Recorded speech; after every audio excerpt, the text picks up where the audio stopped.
Hi, good morning, everybody, and a very happy Monday, start of meteorological winter, don't you know?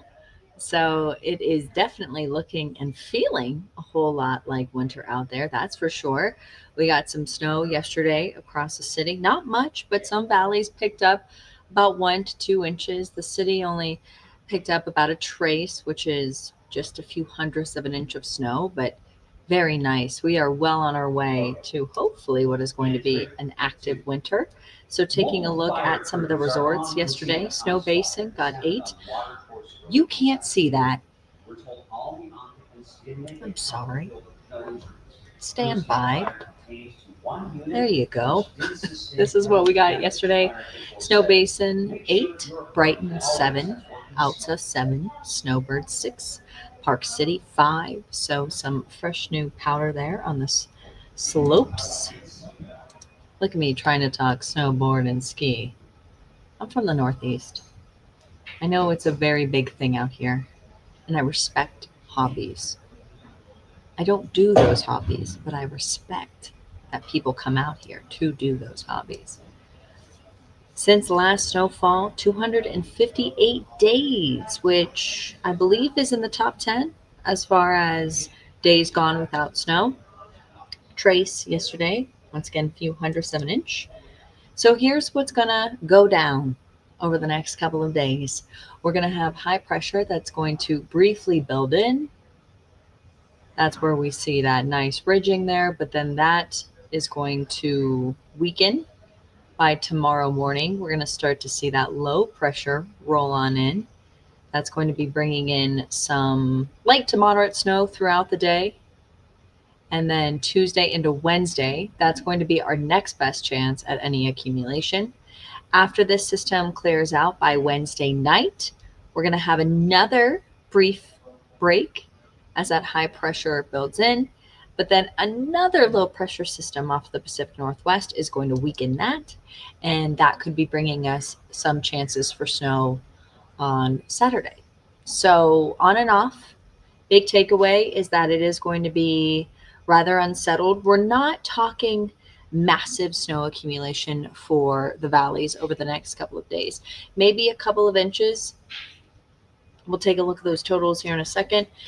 No big whiteout is expected to come this week. But we do know is that we are going to get some much cooler temperatures. So the majority of our work week will be spent below average. So here's a look at our Futurecast. This is our European model. So other than it being a little bit on the windy and cloudy side by this evening, not too bad. We'll start to get some higher terrain snow early tomorrow morning. It basically is going to be impacting the Wasatch Back and northern mountains. And then come Tuesday night, that's where we are going to be seeing some rain snow mix along the Wasatch Front. And then come Tuesday into Wednesday, some snow accumulation for the valleys. That's going to clear out by Thursday.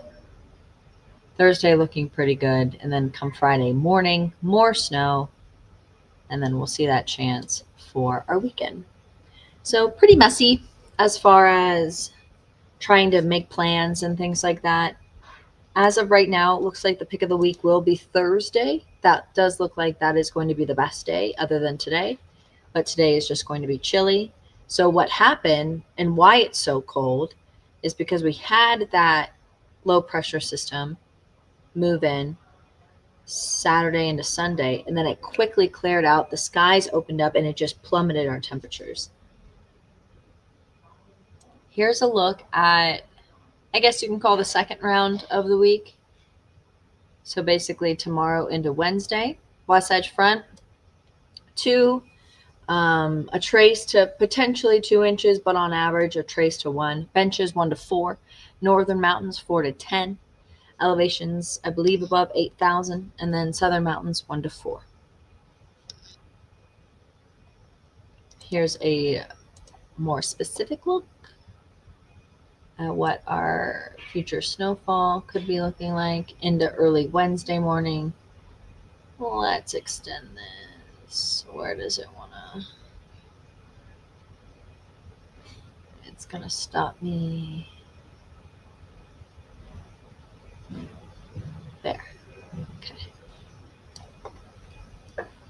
So it does appear as if Alta will get the most. Park City not far behind. Beaver Mountain, Mirror Lake, Sundance. Now, I don't necessarily love this model. I don't find that to be incredibly accurate, but it gives us an early look at what we could potentially be dealing with.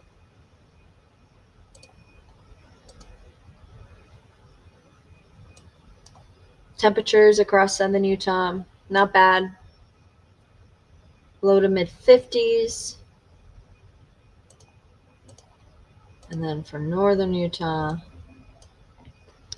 below average over the next couple of days.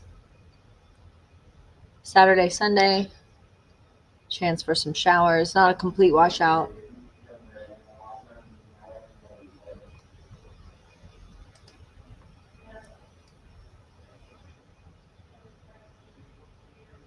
I only talk about weather on a weather update. How's it going? Good. You? Good. Is there any open you want? Any specific?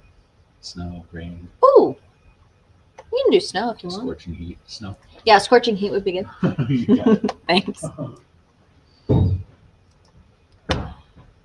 So here's a look at the next week. Temperatures upper 30s, low 40s, but look at those overnight lows. Really cold. Brian, my sentiments exactly, but I can't say that. So bring in those cats or dogs if you let them go outside. I have a cat named Joplin. Loves the winter. He's a big fat gray cat, and he really enjoys being outside. So as long as your pets are used to it, low 30s not too bad. But when it gets below freezing, bring them in. Bring in those kitties and dogs. Unless they're husky or American Eskimo or Pyrenees. They like being outside, right? All right. Did you guys watch the dog show this weekend? Who cares about football? The dog show was on. Did you watch that? I hope everybody has a great day. Sorry I got so off track. But that's kind of much how these things go. So I'm going to be up at 11. I'll give you another look at the snow and things like that. So yeah, have a good one. Talk to you tomorrow. Bye.